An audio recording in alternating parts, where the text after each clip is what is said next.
Dis 'n goeie môre op hierdie yskoue môre aan die kant Verkykerskop. Ek staan by oom Callie De Silva hierso op die boerdery Blydskap. Nou oom Callie is een van die Lamb Champ manne wat al 'n paar jaar doen. Kom ons hoor 'n bietjie wat doen hy met sy skape om hierdie storie uit te sort. Kom ons luister. Môre oom Callie, hoe lyk dit? Môre nee, goed en jy? Nee, lekker, dankie oom. Hoorie oom Callie, vertel my nou eers met wat boer oom hulle alles in hierdie pragtige wêreld?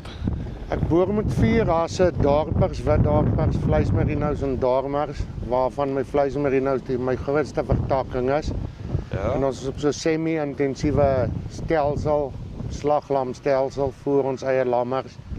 Oom voer en oom skape loop op die veld. Ja, die Ja. koeie is net op die veld as hulle dragtig is. Ja. Hulle kom in so 'n week of wat voor hulle lam en dan speen ons die lammers op 18 kg. Hulle bly agter hierso by die kruipvoerbakke en goed.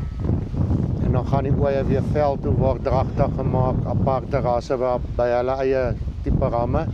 Nou sê my gou, wat se tipe veld het oom hierso? Wat se tipe gras loop Ons is hulle? redelik suurveld. Suurveld. Ja, ons is redelik suurveld en dan het ons maar lande in die winter. In voorbereiding vir die Lamb Champs, wat is die spesifieke ras wat oom Lamb Champs se stuur? Ek stuur een van elkeen. Een van elkeen? Ja, dit maak my oom moeilik. vat die kanse nie. Ja, ons stuur nou maar een van elkeen, laat ons maar kan sien wat is die beste. Wat werk? Sê my gou, wanneer dit kom by genetika en voeding, wat sien sy oom sê is die grootste ding om na te kyk? Ek dink dit loop alles saam, genetika, voeding, medikasie en dan om lief te wees vir 'n skaap. As jy nie lief is vir 'n skaap nie, moet jy dit nie doen. Moet dit nie doen nie. Dis die verkeerde bedryf.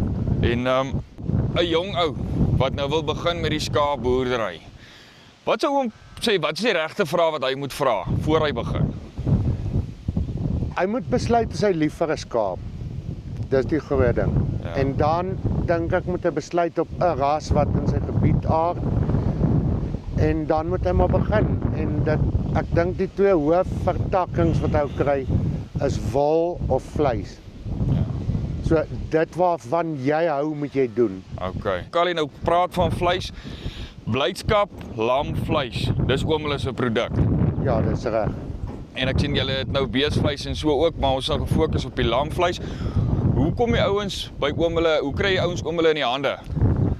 Ons merk al ons vleis soos wat ons dit gee en ons adverteer slegs met word of mouth en ons lewer nou al af van hier af tot in Rustenburg. Is dit? Een laaste vraag en nou wat dink oom verjaar?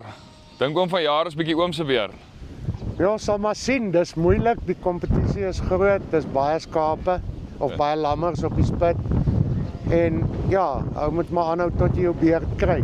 Dis oom Callie, dankie vir die gesels. Dis nou oom Callie De Silva al die pad hierso van Blydskap boerdery wat besig is om voor te berei vir die Lamb Champs. Gaan bietjie op die Lamb Champ Facebook bladsy, gaan kyk bietjie wat maak daai mense, kom met hulle in kontak, gaan kuier vir hulle daar in watter dorp hulle goedjies gaan spit. Ek's Hanu van Farm Spice. Mooi dag.